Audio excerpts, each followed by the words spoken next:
Wars are always destructive, and their results are often elusive.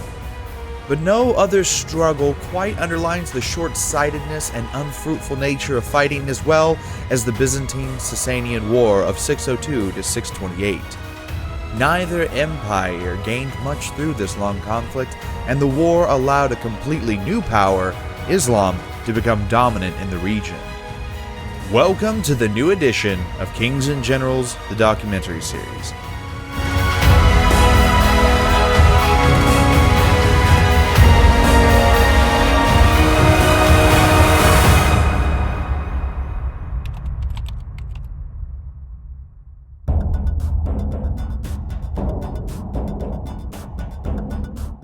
Since the disastrous Battle of Carrhae in 53 BC, the Romans and Persians fought in countless conflicts until a certain balance formed between them.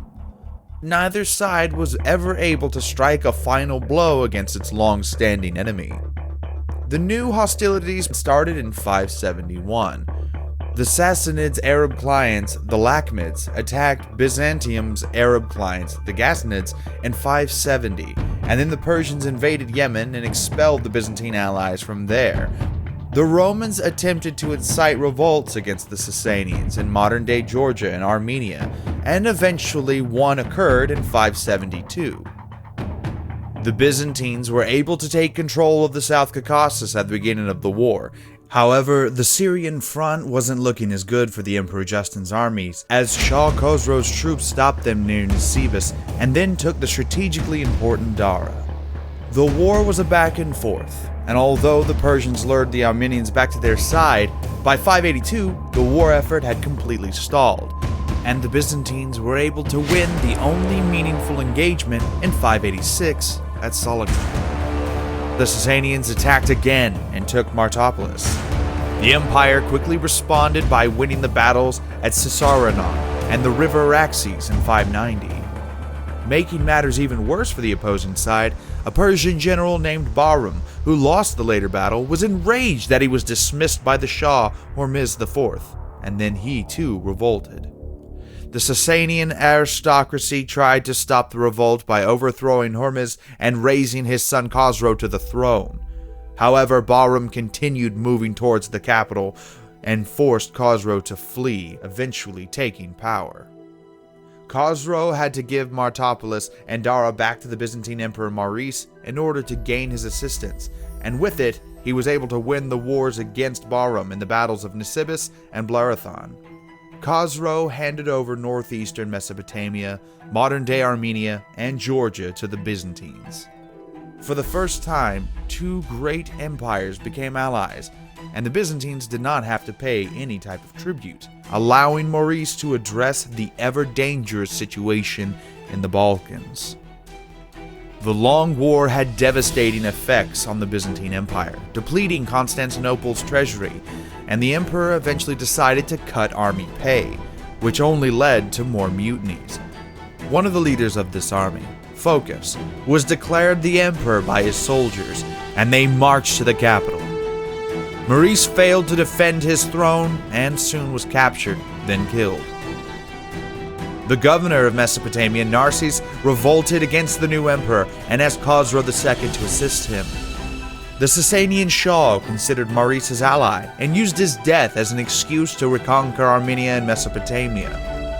Phocas then sent an army to reclaim the lands in 605, but the Persians won the battle near Dara and took the fortress back. Things became worse for Phocas in 608 when the governor of Africa, Heraclius, also revolted, with Syria and Palestine joining him soon after. The Sasanians used this Byzantine infighting to their advantage and conquered Mardin, Amida, Edessa, Theodosiopolis, and even raided Bithynia. Heraclius was able to take control of Egypt in 610 and made it his home base. He launched the invasion of Constantinople and took the throne. The new Byzantine ruler expected the Persians to stop fighting, as they did not have a casus belli anymore. However, it was too late, as Khosrow had already occupied the Caucasus and Mesopotamia, believing that he was close to an ultimate victory and restoration of the Achaemenid Empire. Despite the emperor's best efforts, Caesarea was burned in 612, and the Sasanian forces who burned it escaped. Heraclius decided to lead the army himself, but the empire was still losing lands, and by 614, Damascus, Emesa, and Jerusalem were all conquered by the enemy. The loss of the holy city was especially painful, as the Holy Sepulchre was burned, the true cross and other relics were taken away. The Byzantine people were unhappy with the loss of these relics, the burning, and eventually the capture of these holy sites. The emperor was also having a difficult time recruiting any new troops, as the loss of Jerusalem was considered a sign of divine anger. In 615, the Sasanians besieged Chalcedon, a city just a few kilometers away from Constantinople. Chalcedon was lost in 617, and it seems that Heraclius was ready to become the client of Khosrow. Now, we don't know exactly what happened, but sources assert that a few months later, the Sasanian army began the invasion of Egypt, and by 621, this province had become part of the Sasanian state for the first time. The war in Anatolia continued, and by 622, the central part of the peninsula had also changed hands, as Ankara fell to the Persians. Even the naval situation, usually favorable for the Byzantines, was looking grim, as the Rhodes and a number of islands in the Aegean fell in 622. Despite these massive setbacks, Heraclius was able to mount a counteroffensive in 622 with a brand new Byzantine army. He moved to Cappadocia, which threatened the supply lines of the Sasanian army in Galatia, and it had to retreat in order to block the entrance to Persia. Historical sources fail us here, as we have very little info on the ensuing battle, but we know that Heraclius won after his troops discovered a Persian ambush and feigned a retreat, only to strike against the enemy in the designated location. The Sassanids were pushed out of Anatolia, but the Avars were threatening Balkan holdings, and the emperor was forced to return to Constantinople.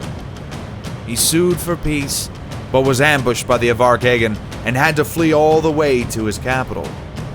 Eventually, the Avars agreed to take hostages and a big sum, finally allowing the Byzantines to focus on the Persians once more. Heraclius once again offered peace to Khosrow in 624, with him again rejecting and the emperor beginning to mount a new offensive. 30,000 strong Byzantine forces first took Caesarea, and then moved through modern-day Armenia and Azerbaijan to attack the Persian heartland. Khosrow's army had 40,000 and met them near Gazaka. Now, we have limited knowledge of the battle, but it was won by the Byzantines. Heraclius destroyed the famous Zoroastrian shrine in order to avenge Jerusalem and wintered in the area. However, Khosrow wasn't fond of the Byzantines resting in his lands, and he sent 3 smaller forces to block any possible retreat of Heraclius and trap him between the mountains in Persia. The emperor tricked each Sassanid army into attacking him and was able to defeat 2 of them. The remaining Persian forces united into a singular army while the Byzantines crossed the Araxes River. At the beginning of 625, the Persians again attempted to ambush Heraclius in Ailavit, but the emperor ignored this ambush and attacked the camp, scattering his enemies. The Byzantines spent the winter to the north of Lake Van, before taking ever-important fortresses of Amida and Martaropolis in spring. In the early summer, Heraclius was able to win another engagement near the river Saris, but his forces were tired, and he wintered in Trebizond. Khosrow was losing the war, so in 626 he recruited 2 more armies, one to defend Persia and one to strike against Constantinople. The second army had 50,000 men and went directly to Constantinople without engaging Heraclius in Anatolia. At the same time, the Sasanians were able to get an alliance with the Avars, and their new allies promised to attack Constantinople as well. The Persians and Avars began the assault on the 29th of June. Heraclius sent part of his army to attack the Sasanian forces from behind, and they easily triumphed in August. Fearful, the Avars retreated into the Balkans, and the Byzantine capital was safe once again. Heraclius also succeeded in turning the general of the Second Sassanid army, Shahrbaraz, against the Shah. On the other hand, the emperor entered into an alliance with the Turks of the Western Khaganate, and in the same year, they attacked Sassanid territory with 40,000 troops. Heraclius then surprised the Sassanids by moving into their heartland during the winter of 627. The last army of the Shah tried to stop Heraclius near Nineveh, but again, sources are short on this battle. However, we do know that the emperor's army outnumbered the Sassanids at least 2 or 3 to 1, and it is said that Heraclius himself was actually challenged by 3 Persian warriors, and managed to best each in personal combat. Eventually, the Byzantines were to kill 6,000 enemies on this day. Khosrow's luck had finally run out, as rebellion dethroned him and brought his son into power. The new Shah, Kavad II, sued for peace in 628, and Heraclius was eager to agree, as his empire was close to exhaustion. All original territories were returned to the Byzantines, along with all the prisoners of war. The Sassanids agreed to pay a war indemnity and eventually gave back all the relics captured in Jerusalem. As we said in the beginning of this video, this war didn't really bring its participants any new lands or riches. It was just devastating. And in 629, the Muslim Caliphate began encroaching on both empires. In just 25 short years, the Caliphate destroyed the Sasanian Empire and limited the Eastern Roman Empire to Anatolia.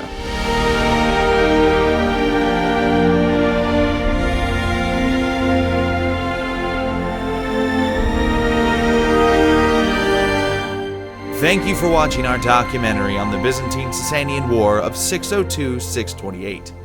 Hopefully you enjoyed it and will give us your likes, subscribes, and shares. Don't forget to support us on Patreon and visit my channel, Commissar Bro, listed in the description. This was Commissar Bro narrating for Nurik and Phoenix, and we'll catch you on the next one.